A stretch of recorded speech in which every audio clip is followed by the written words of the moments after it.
usynlige. Og vi løfter ikke blikket på de synlige tingene, men vi har tro på det som skjedde på korset. For vi vandrer ikke i beskuelse, men vi vandrer i tro på det Jesus har gjort for oss i Jesu navn. Og når vi legger troen inn på at djevelen er beseiret, ja, da blir han det. Amen. Amen. Hvis du går rundt og tror at han ikke er det, så blir han ikke det, for det skjer deg som du tror. Dette er viktig. Sa jeg ikke at dersom du tror, så skal du se Guds herlighet. Troen er det som på en måte tar over der fornuften ikke klarer mer. For fornuften forholder seg til den synlige verden, og den ligger i det onde. Og i den synlige verden har vi trengsel, og djevelen, han kommer med sine angrep. Han legger lenker og bånd på mennesker. Men du som er en kristen, det er så viktig at du har sett den seieren Jesus vant over djevelen på korset. For da kan du begynne å legge din tro inn i det som skjedde på korset. Og hva skjedde på korset da? Han overvant verden. Det synes jeg er veldig sterkt. Ja, halleluja. Han tilveiebrakte all åndelig velsignelse i det himmelske. Jeg vil si det så sterkt at hvis du tar et studium i Bibelen din, og så studerer du Golgata fra alle vinkler, så vil du til slutt egentlig kunne konkludere med at alt som ikke stykker i syndefallet er gjenopprettet i Golgata. Liksom synden kom inn i verden, den første Adam, er den båret ut ved den siste. Djevelen forårsaket avskillelse. Jesus sørget for gjenopprettelse. Djevelen sørget for å myrde, stjele og ødelegge i form av sykdom, lenker og bånd og ødelegge Guds skaperverk. Men Jesus, han kom for å gi liv og overflod. Så alt det som djevelen ødela i Edens hage, har Jesus gjenopprettet på korset. Det er konklusjonen av Golgata. Det er fullbrakt. Og det er ikke noe som skal gjøres, men det er fullbrakt for 2000 år siden. Og nå kjenner jeg at jeg snart hopper gjennom tettuken her, for min del. Jeg vet ikke hvordan det er med deg, men jeg kjenner det bobler på innsiden når jeg forkynner evangeliet. For evangeliet er at djevelen er beseiret. Så sier noen, ja, men vi har ikke kamp mot kjøtt og blod, men mot makter og myndigheter og ondskapens åndelige herskarer. Yes! Nettopp! De er beseiret på korset, men de er ikke frelst.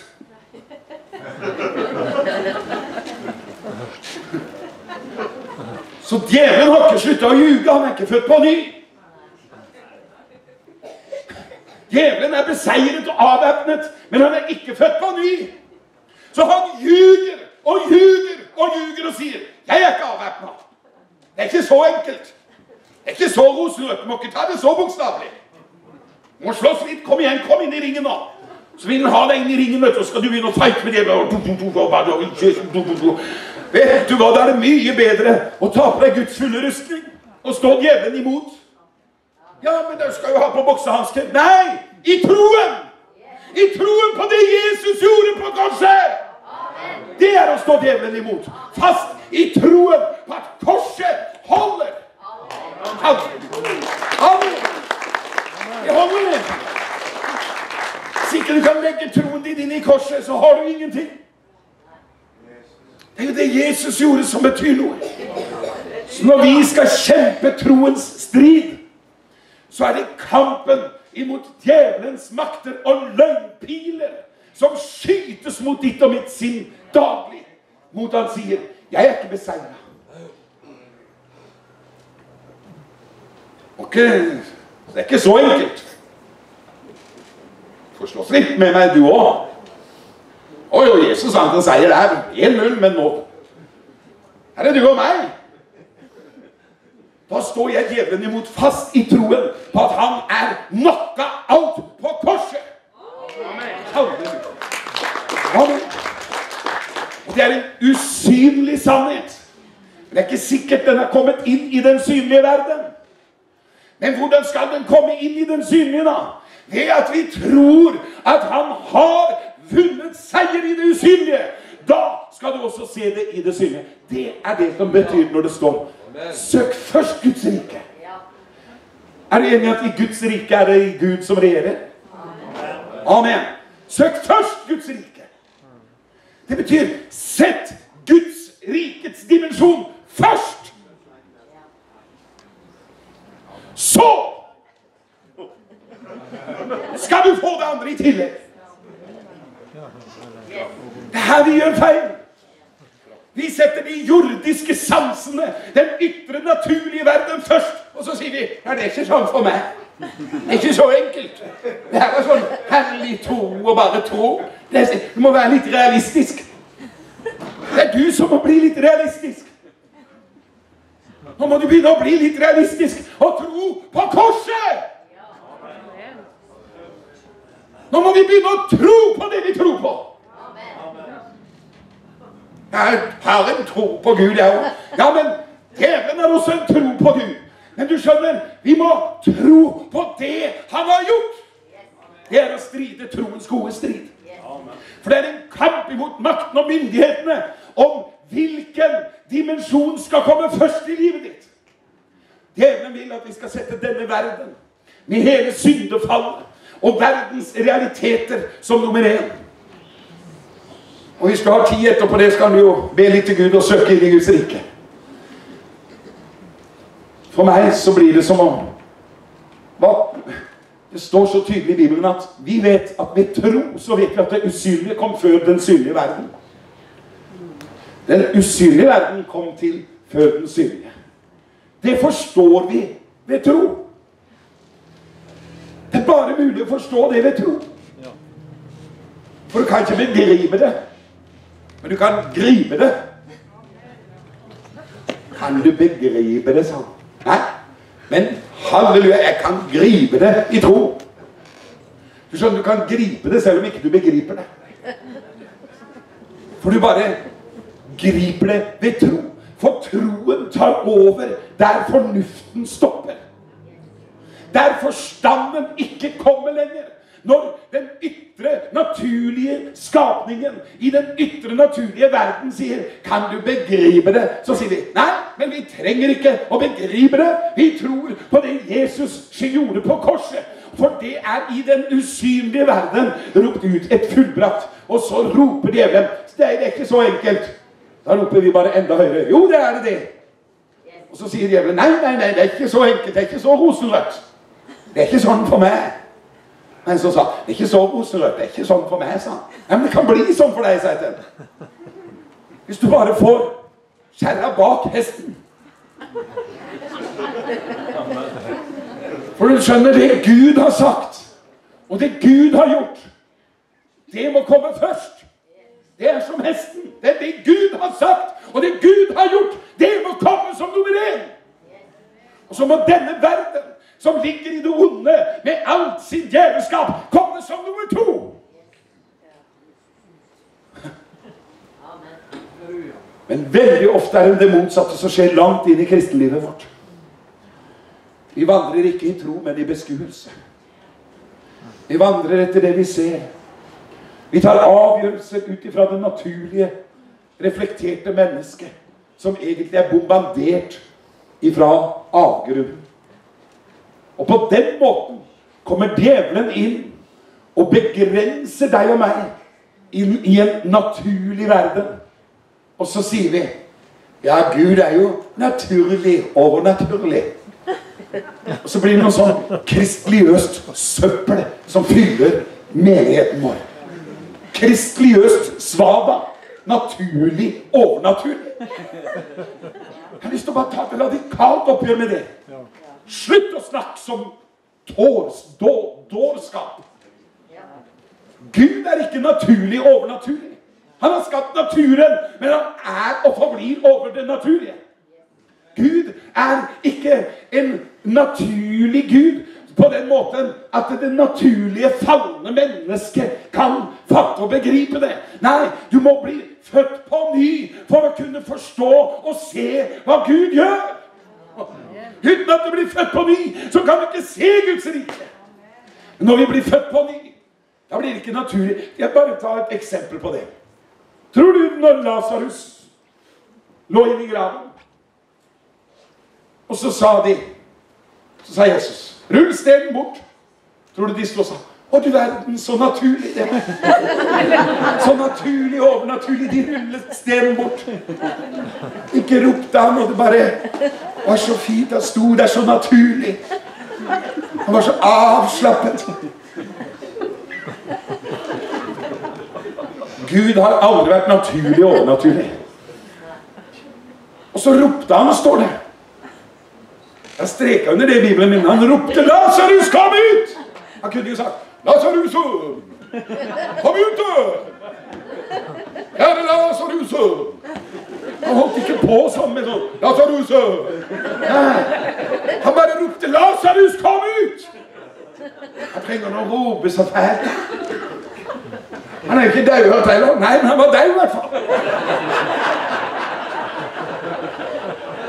Men uansett, så kom han ut. Han kom hoppende ut.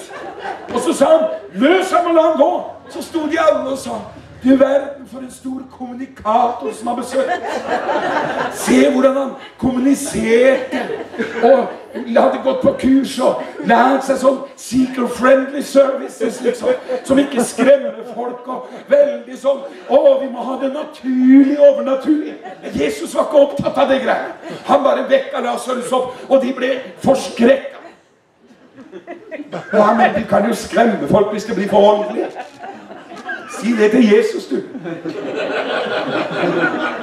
Der disiplene sitter oppe i båten, og Jesus kommer gående på vannet. Er du enig i at Jesus vet alt? Ja.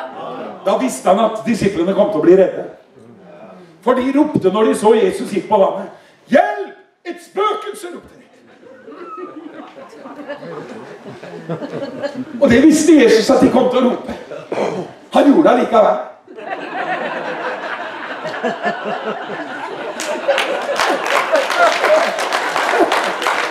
Jeg elsker den siden av Jesus.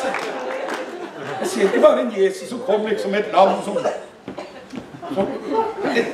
han gikk på vannet, vet du. Og så ventet han med å gå på vannet til det ble storm. Altså, hvis jeg skulle gå på vannet, så hadde jeg ventet at det ble storm, jeg også, altså.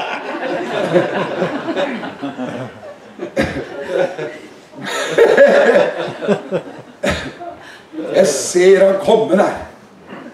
Og så hvis vi liksom skulle bygge en sånn god, naturlig, overnaturlig menighet, så skulle vi liksom, når Jesus kom gående på vannet, så satt jeg oppe i båten og sa, se så naturlig han går på bølgen. I verdens, hvor har han lært slik kommunikasjon med disiplene? De ble ikke skremt, de bare, i dag har vi sett en naturlig, så fin han var i dag. Nei, de ropte bare, hjelp et spøkelse. Jeg bruker å si det litt sånn, har du fremdeles lyst til å ligne på Jesus? Når folk ser deg, så roper de, hjelp et spøkelse. Vi er så redde for at folk skal tro vi er liksom sånn, og vi skal liksom ikke skremme noen, og vi må ikke vekke anstøt, og vi skal ikke gjøre noen ting. Og til slutt så sitter vi igjen totalt styrt av den naturlige verden, og skal ha alt det overnaturlige ned på et naturlig plan. Det er en åndsmakt ifra helvete som prøver å invadere menighetene våre, og dra den guddommelige, overnaturlige dimensjonen bort, og bare få oss å vandre i det beskuelige, i det naturlige, sånn at det overnaturlige er blitt borte. Hvor er tegn, under og mirakler blitt av? Jo, det finnes noen, men hør, det skal komme tilbake i Guds menighet i sin fylde i Jesu navn. Halleluja! Og det kommer, fordi Gud er og forblir over den naturlige dimensjonen, og han vil ha oss som er Guds folk ut av beskuelsens dimensjon. Han vil ha oss ut av den naturlige verden, og så vil han at vi skal begynne å tro på det han har sagt og det han har gjort, og sette det som nummer 1. Det er å søke først Guds rike. Halleluja! Da har vi løftet for å få det andre i tillegg. Oi. Får jeg lov å ta en par timer til? Du, jeg må bare få lov å si det. Dette er så viktig. For jeg tror at Gud har noe på gang for landet vårt. Og jeg er så frimodig og sier at Gud skal rense menigheten ifra menneskeverk og naturlig tankegang. For der kommer djevelen til. Den visdommen som kommer nedenfra, den sanselige, menneskelige, endog djevelsk. Men vi trenger å få en åndelig åpenbaringsvisdomsånd til kunnskap om hva Gud har gjort og hva han har sagt. Og så trenger vi å begynne å tro på det Gud har sagt, framfor hva djevelen gjør. Djevelen er virksom i denne verden, men i det himmelske er det Gud som er virksom og regerer. Og alle ting er lagt under Jesu føtter, og han har gitt til hodet til menigheten. Så jeg sier det er sannelig lov å bruke hodet, altså. Det er Jesus som er hodet. Det er lov å bruke hodet. Og hodet sier ingenting er umulig for dem som reflekterer. Ingenting er umulig for dem som tror. Da går vi over i en dimensjon hvor det som er umulig for mennesker, det som er umulig i det naturlige, der menneskets forstand og intelligensia stopper, der begynner Gud. Halleluja. Og hvis vi vil bygge menigheten på vår egen menneskelige visdom, på hva vi kan tenke og planlegge, og evaluere, og analysere, og redigere. Jeg er så trøtt på evalueringsskjemaer. Og det er sånn pompel og pint kristendom, kaller jeg.